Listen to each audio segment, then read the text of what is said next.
Today I'm going to review the SOG AE-07 Aegis. This is one of my favorite knives. It includes these rubber inserts in the grip here to prevent slipping. There's a lock right here that locks in the closed position because this is a spring-assisted knife. And it comes with a Digi style camo, and the pocket clip is reversible. So if you're left-handed, you can reverse the pocket clip, and it sits very deep in the pocket. Once you open the knife, it just takes a flick of the thumb and that spring assist takes over.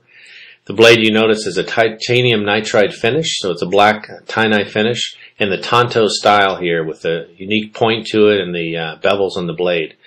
And then it's partially serrated as well, so it cuts through webbing and rope very, very fast.